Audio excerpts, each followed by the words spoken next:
قدير وأنتي كليني بتعمل حدينا نستقبل تبرير الميل كاتنا شادا على روح مسكوتير سنادا كاتنا شادا على روح مسكوتير سنادا بسم الله الرحمن الرحيم. السلام عليكم ummadda Soomaaliyeed meel walba joogtaan waxaan leeyahay nabad iyo barwaaqo iyo caafimaad ayaan idin rajeynayaa meel walba joogtaan. waxaan rabaa fiidiyoga yar inaan kula hadlo dhaqamada qaar ee wadankii ka soo cararay dul islaameedna ceer ku qaata maalin walbana ceebta iyo siraha qarankeena la wareegaya baraha bulshada iyagoo difaacaya dana siyaasadeed iyo mid qabiiliyana. waxaan ku oran lahaa walaalkay iyo walaashay arrimahaasi ku dhaqaaqaya wadamada aad joogtid kuma joogtid marada iyo qabiilka aad aaminsan tahay, laakiin waxaad ku joogtaa oo lagugu ixtiraamayaa waa Soomaalinimo iyo inaad tahay qof Soomaaliya iyo inaad tahay Soomaali iyagu isdilay iyagu isdhibaateeyay iyagu wadankoodii ka soo cararay iyagu isku awood sheegtay inaad tahay ayuu kaliya ku aaminsan yahay ajnabigan aad dalalkooda aad joogtaan. laakiin waxaan ku oran lahaa cizi iyo karaamo waxaad ku leedahay Soomaalinimo iyo calanka Soomaaliya.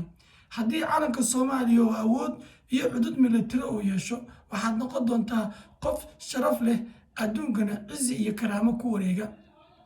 waxaan ku oran lahaa oo walaalkeeyo aan kuu sheegi lahaa inay tahay dalkan heerka uu soo gaaray iyo gobonimadii waxaa soo gaarsiiyey dhalinyaro Soomaaliyeed oo xilligaasi awood iyo dhaqaale buuran aanan haysan, balse damiirkooda ayaa noolaa. waxay kaliya ka fikirayeen ayaa ah inay gumaysiga iska dulqaadaan si caruurtooda xorriyad iyo nabad ay ugu noolaadaan iyo dal iyagu ay leeyihiin oo ay go-aankiisa masiiriga iyagu ay ka taliyaan.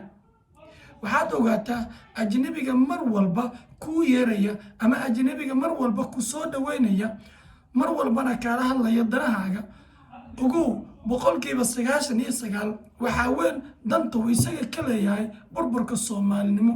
adiga kaliya waxaad difaacaysaa waa dan qabiil iyo dan kursi oo kaliya, laakiin waxaad ogaataa waxaa halkaasi ku burburaya kheyraadkii dhaqaalihii iyo sumcaddii Soomaaliyeed. adiga ayaana horseed u ah. marka walaalkaygiiyo iyo walaasheedii adiga oo jooga dal ilbaxay dimuqraadiyada dadkiisu waxbartay is ogol yihiin qalina lagu wada joogo inaad maanta adigoo halkan joogo aad ka fikirto qabiilkii iyo qurankii shalay wadankaagii kaa soo iray oo aad dalkaagii iyo dadkaagii aad ku baabi'isay. taasi waa kuwa ceeb, waxayna ceeb u tahay dadka Soomaaliyeed ee beejidka noocaasa mar walba follow gareeya ama YouTube-yada qaar subscribe gareeya. waxaana ina oran lahaa dhalinta Soomaaliyeed aan aqli isku yeelno damiirkana hana hago yeysan dhooninimo iyo qabiil aysan nahagin. wallahi sharaf ma jirto ilaa ay Soomaaliya ay sharaf yeelato. ma ahan qabiil qaran, ma ahan qabiil dan guud ee dadka midee karta. waxaana wada midee kara waxay tahay Soomaalinimo iyo damiirka Soomaalinimo oo noo noolaada. haddii uu calankani hawada galo inaguna hawada ayaan gelaynaa. marka ma doonayo inaan shakhsi u sheego dadka noocaas bariiska ka raadiya, laakiin haddii aad jooji weysaan ceebaha iyo siraha qarankeena Soomaaliyeed ee baraha bulshada aad la wareegaysaan waxaad ogaataan in ceebtiina aan bannaanka keeni doono haddii Ilaahay idmo. waxaad ogaataan dadku isku fikir maahan, isku ra'yi maahan.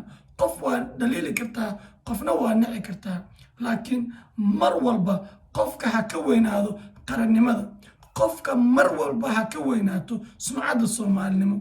kursigan qofkan uu yimid kuma dhalan biri ayuu ka tegayaa, laakiin haddii aan wadankeena qofkan dartiis u cayno u dhibaateyno waxaan ugu dambeyn noqon doonaa sida dadka Kurdida oo aan la yiraahdo Soomaalidu dal ma laho oo dalalka deriska nal ku wada daro hadhowdii aan noqono Soomaalida Itoobiya, Soomaalida Kenya, Soomaalida iyo wixii lamida.